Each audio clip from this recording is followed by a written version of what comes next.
ഇപ്പോൾ കൽക്കി കണ്ടങ്ങോട്ട് ഇറങ്ങിയതുള്ളൂ അവിടെ. എൻ്റെ മക്കളെ എൻ്റെ പടമാടും.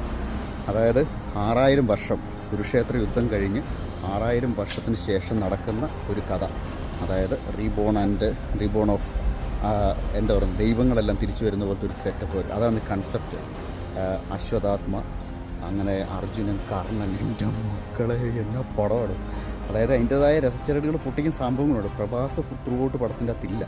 പ്രഭാസ് അല്ല പടം കൊണ്ടുപോകുന്നത്.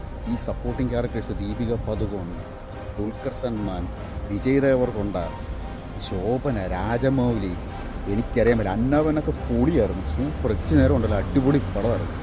ഒരു ഇടയ്ക്കിടയ്ക്ക് താഴും, പിന്നെ അങ്ങോട്ട് പാട്ടം അങ്ങോട്ട് കയറും. മോനെ ക്ലൈമാക്സ് കമലഹാസൻ ജഡ്ജാതി ക്യാരക്ടർ. മോനെ അമിതാഭ് ബച്ചനും കമലഹാസനുമാണ് പടത്തിൻ്റെ അകത്തെ ടോപ്പ്. നമുക്ക് പ്രഭാസിന് നമുക്ക് നോക്കാം. പക്ഷേ പ്രഭാസ് കൊണ്ടില്ലെന്നല്ല, ഇടയ്ക്കിടയ്ക്ക് പടം ഒന്നിട്ട് ഇച്ചിരി ഡൗൺ ആകുന്നുണ്ട്. ഇടയ്ക്ക് ഈ ടിപ്പിക്കൽ തെലുങ്ക് പടത്തിൻ്റെയൊക്കെ പോലെ 2 പാട്ടുകളും അതുപോലത്തെ പരിപാടിയൊക്കെ വരുന്നുണ്ട്. പക്ഷേ ഉണ്ടല്ലോ, ഇത് തലവര മാറ്റിമറിക്കാം. നമുക്ക് ഡ്യൂണ് ഫ്യൂരിയസൊക്കെ കണ്ടിട്ടേ അവിടെ കിളി പോയിരിക്കത്തില്ലേ, അതേ രീതിയിൽ നല്ല VFX കാശ് മുടക്കി നല്ല വർക്ക് ചെയ്ത് നല്ല പൊളി VFX CGI ഒക്കെ നമ്മൾ പൊളിയാണ്. സൂപ്പറായിട്ട് ചെയ്തെടുത്തിട്ടുണ്ട്.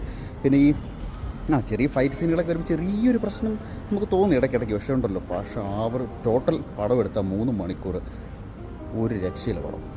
ഈ മഹാഭാരതം, പിന്നെ പറയുന്നത് കുരുക്ഷേത്ര, അതൊക്കെ ഇങ്ങോട്ട് എടുത്ത് ഏതാ ഗൂസ് ബംസ് സീൻസ് മതി. എത്ര സീനുകൾ നമ്മൾ ഗൂസ് ബംസ് പഠിക്കുമെന്നറിയാം. നല്ല കിടിലം പടം. ധൈര്യമായിട്ട് വന്ന് കാണാം. എന്ന് പറഞ്ഞാൽ ഇടയ്ക്ക് ഹിക്കപ്സ് ഉണ്ട്, അത് നമുക്ക് മറക്കാം. ഈ പടം നാഗശ്വിൻ 3ാമത് എടുക്കുന്ന പടം. അവൻ്റെ ഇത്രയും വർക്ക് ചെയ്തെന്ന് പറഞ്ഞാൽ അപാരം.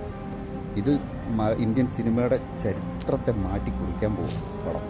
അതുപോലെ വർക്ക് ചെയ്തിട്ടുണ്ട് പടം. നൈസ് പടം. എല്ലാവരും വന്ന് കാണണം. പൊളിയാണ്. DK ഇച്ചിരി നേരം ഉള്ളൂ കുഴപ്പമില്ല. മലയാളത്തിൽ അന്നാബനെ നല്ലപോലെ ചെയ്തു. വിജയ് ദേവർകൊണ്ട എനിക്കറിയത്തില്ല എത്ര സ്റ്റാർസിനൊക്കെ ഉണ്ടോ, അതുപോലെ രസമുണ്ട് പടം.